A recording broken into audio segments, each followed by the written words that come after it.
Presiden Anwar Sadat mengangkat Syekh Muhammad Mutawalli Asy-Sya'rawi sebagai Menteri Agama. Diangkatlah Syekh Muhammad Mutawalli Asy-Sya'rawi sebagai Menteri Agama. Lalu kemudian yang menjadi Syekhul Azhar, pimpinan Al-Azhar tertinggi, Grand Syekh Azhar, adalah Syekh Abdul Halim Mahmud.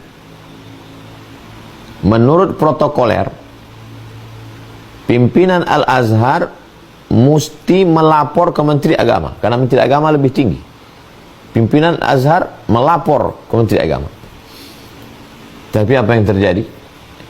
Menteri Agama Syekh Muhammad Mutawalli Sya'rawi yang punya tafsir Sya'rawi datang ke kantor Syekh Azhar, menemui Syekh Abdul Halim Mahmud,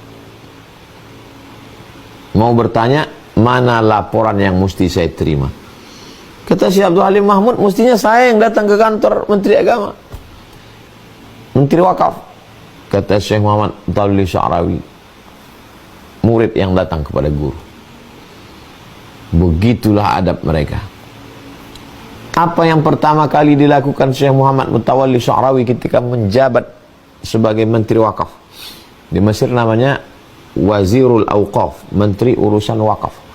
Yang pertama digantinya, yang dilakukannya adalah mengganti kursinya dengan kursi rotan, supaya dia tidak terlalu lama duduk-duduk di situ kalau terbuat dari busa, terlalu lembut. Digantinya menjadi kursi rotan. Muncul fitnah. Syekh Muhammad Mutawalli Sya'rawi sudah dekat dengan penguasa, sudah termakan pancing, sudah mendekat dengan Anwar Sadat. Maka ditunjukkannya gajinya, karena saat itu dia menjadi dosen di Makkah Al-Mukarramah. Ternyata gaji jadi Menteri Wakaf tidak seberapa dibandingkan gaji beliau menjadi dosen di Makkah Al-Mukarramah. Dia pulang hanya untuk memperbaiki Al-Azhar, memperbaiki keberagaman di Mesir. Begitulah akhlak mereka yang luar biasa. Kita tahu bahwa Buya Hamka, Haji Abdul Malik Karim Amrullah, adalah tokoh pembaruan, organisasinya Muhammadiyah.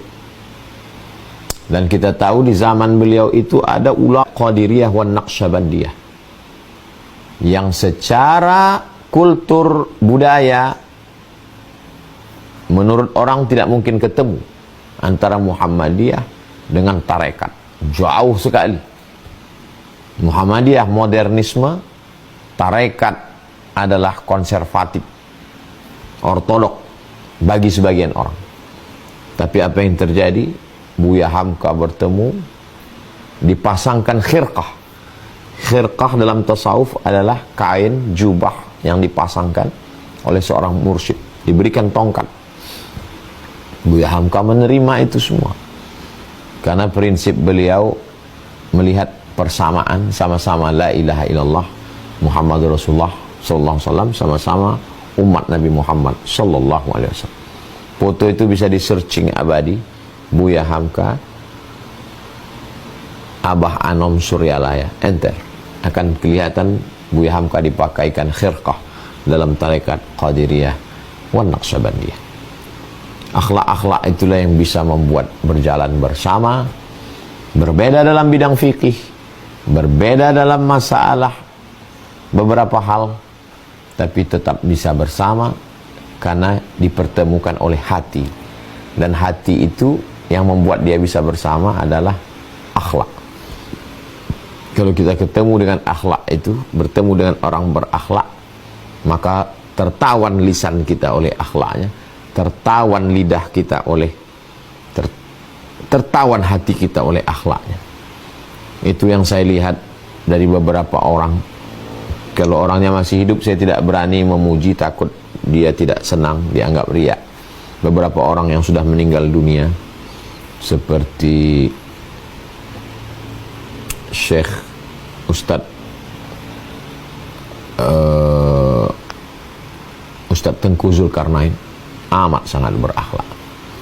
Suatu ketika pesawat mendarat di satu daerah, kami pun naik. Saya lihatlah beliau menenteng koper bergantung di bis. Astaghfirullahalazim. Saya tanya, Ustadz sendirian? Iya. Beliau sangat bisa dengan tim membawa. Kenapa Ustadz tidak bawa orang? Ini bahaya Ustadz begini. Saya tak mau menyusahkan orang. Masya Allah, tabarakallah.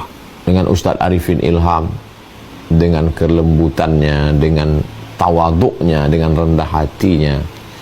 Jadi saya punya kenangan-kenangan spesial dengan mereka ini karena akhlak mereka yang luar biasa. Ada ustadz-ustadz kita yang masih hidup, tapi saya tak mau bercerita tentang mereka. Mungkin mereka pun tidak senang diceritakan kebaikannya. Biarlah hubungan itu, hubungan kami, menjadi kenangan yang baik. Saya banyak berjumpa dengan orang cerdas, banyak berjumpa dengan orang tinggi jabatannya, tapi tidak terkesan, biasa-biasa saja. Tapi kalau sudah berjumpa dengan orang yang berakhlak, rasanya tak sanggup kita untuk mengangkatkan kepala, karena kita sudah tertawan duluan dengan akhlak yang dalam itu. Puncak daripada akidah adalah akhlak.